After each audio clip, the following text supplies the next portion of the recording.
अस्सलाम वालेकुम एवरीवन, मैं हूं शेफ़ मारिया और आज मैं आप लोगों के लिए बहुत ही मज़ेदार सी रेसिपी लेकर आई हूं। आज मैं आप लोगों को सिखाने जा रही हूं चॉकलेट सैंडी, जिसको बनाना बेहद आसान है। और आज मैं आप लोगों को बनाना बताऊंगी दो डिफरेंट मूव्स जो कि सैंडी की जान होते हैं, मतलब इसी के साथ इसको बनाया जाता है।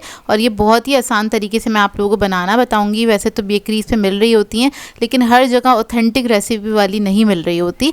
और इसको आप लोग एक बार बनाएंगे तो बार बार दिल जाएगा बनाने का, क्योंकि बच्चे बड़े सभी इसको एंजॉय करेंगे। और ये हाई टीज़ के लिए काफ़ी आइडियल रेसिपी है। बर्थडे पार्टीज़ वगैरह में बना के भी आप लोग इसको सर्व कर सकते हैं। तो आज बनाएंगे चॉकलेट सैंडी बहुत ही आसान तरीके से। तो चलिए आइए वीडियो स्टार्ट करते हैं। तो यहाँ पे हम सबसे पहले बनाएंगे चॉकलेट फज, उसी के ज़रिए हम बनाएंगे चॉकलेट मूस। तो उसका स्टेप नोट कर लीजिए। तो यहाँ पर मैंने एक पैन लिया है, इसके अंदर मैंने हैवी क्रीम ऐड करी है, यानी कि टेट्रा पैक की क्रीम। आधा पैकेट ऐड किया है, यानी कि 100 ग्राम्स के बराबर। कप में मेजर करेंगे तो ये आधा कप के बराबर है। इसे आपने क्या करना है, बिल्कुल धीमी आंच पे हल्का सा पका लेना है, गरम करना है, हल्का हल्का सा धुआं उठने लगे इसके अंदर से। उसके बाद इसके अंदर हम ऐड करेंगे चॉकलेट। तो यहाँ पर मेरे पास डार्क कुकिंग चॉकलेट है, आप लोग मिल्क चॉकलेट का भी इस्तेमाल कर सकते हैं। 200 ग्राम के बराबर ये चॉकलेट है। इसको अब हम मिक्स करेंगे और बिल्कुल धीमी आंच पे ही आपने इसको पकाना है। बिल्कुल जो दम वाली आंच होती है ना, उस आंच पे हम इसको कुक करेंगे जब तक हमारी ये चॉकलेट जो है मेल्ट नहीं हो जाती। बस इसको आपने कुक करना है, चंद सेकंड लगेंगे, चॉकलेट हमारी अच्छे से मेल्ट हो जाएगी। इसको बस आपने मिक्स करते चले जाना है ताकि चॉकलेट नीचे लगे नहीं। तो देखें चॉकलेट जो है हमारी मेल्ट हो गई है। अब मैं इसको रख दूंगी ठंडा करने के लिए साइड पे। अब बना लेंगे हम वाइट चॉकलेट मूस। तो उसके लिए मैंने वाइट चॉकलेट ली है 200 ग्राम के बराबर। इसके अंदर हम ऐड करेंगे टेट्रा पैक की क्रीम 100 ग्राम्स के बराबर।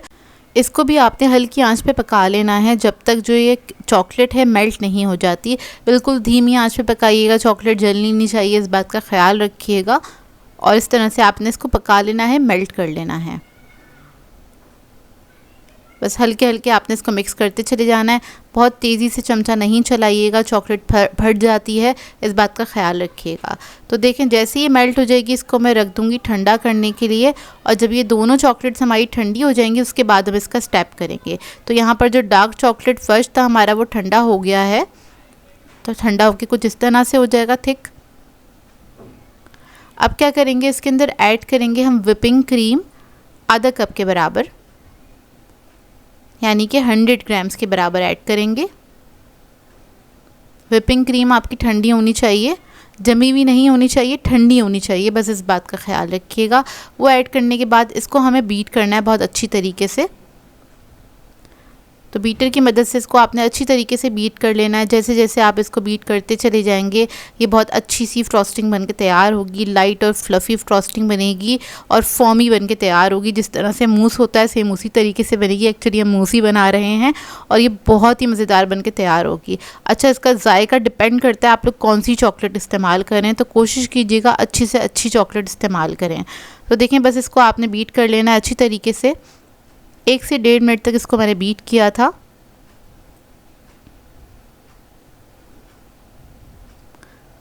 तो ये देखिए बन के तैयार हो गई है।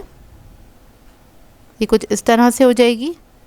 इसको मैं रखूँगी फ्रिज में थोड़ी देर ठंडा करने के लिए।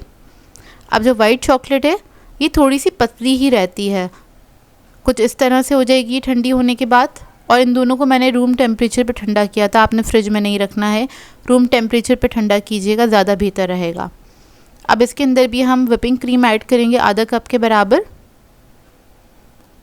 और इसको भी आपने अच्छी तरीके से विप्ड कर लेना है।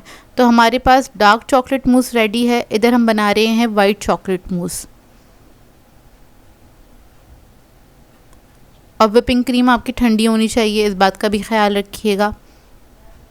इसको बस हमने बीट कर लेना है अच्छी तरीके से। इसको मैंने तकरीबन 2 मिनट तक अच्छी तरीके से विप्ड किया था। ये बहुत ज़्यादा थिक तो नहीं होगा, लेकिन ये जमने के बाद बहुत ज़्यादा थिक हो जाता है। स्टार्टिंग में आपको थोड़ा सा ये रनी लगेगा। बस 2 मिनट ही इसको मैंने बीट किया था, ज़्यादा बीट नहीं किया था। अच्छा, इसकी निशानी ये मैं बता दूं, थोड़ा सा ये लाइट हो जाएगा, फ्लफ़ी हो जाएगा, वॉल्यूम में थोड़ा सा डबल हो जाएगा, थोड़ा सा ज़्यादा हो जाएगा। आपको दिखने से ही अंदाज़ा हो गया होगा। ये देखिए क्योंकि विपिंग क्रीम ऐड की है, वो आहिस्ते आहिस्ते हम बीट करते हैं तो वो थिक होना स्टार्ट हो जाती है।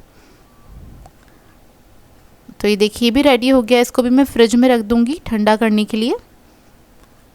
आधा घंटे के लिए रखेंगे ठंडा करने के लिए। उसके बाद दोनों जो मूस हैं उसको मैंने पाइपिंग बैग में ऐड कर लिया था ताकि इसकी असेंबलिंग आसान हो।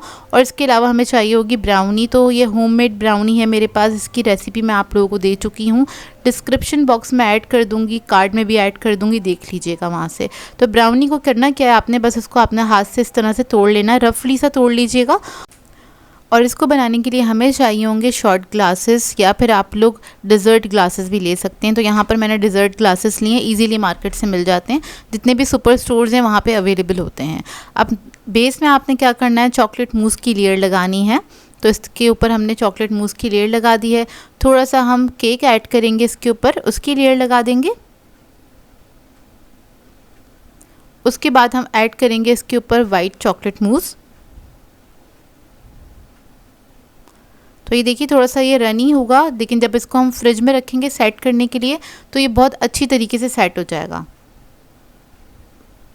इसके बाद थोड़ा सा केक और ऐड करेंगे। तो ब्राउनी ऐड करने के बाद टॉप पे मैं ऐड करूँगी चॉकलेट मूस। अब आपकी अपनी मर्ज़ी है, लेयरिंग आप लोग अपनी मर्ज़ी के मुताबिक कर सकते हैं। जैसे कि डार्क कलर मैंने नीचे रखा था, सही है। उसके बाद टॉप पे मैंने जो है ये डार्क मूस ऐड किया है। आप लोग चाहें तो वाइट वाला ऐड कर सकते हैं, ये आपकी अपनी मर्ज़ी है। तो देखिए एक कप हमारा रेडी हो गया है। इसी तरीके से बाकी कप मैं रेडी कर लूँगी। और दोबारा से इसकी लेयरिंग दिखा देती हूँ मैं आपको। तो इस तरह से बहुत ज़्यादा भी नहीं ऐड करना है मूस आपने, बहुत कम भी नहीं ऐड करना है।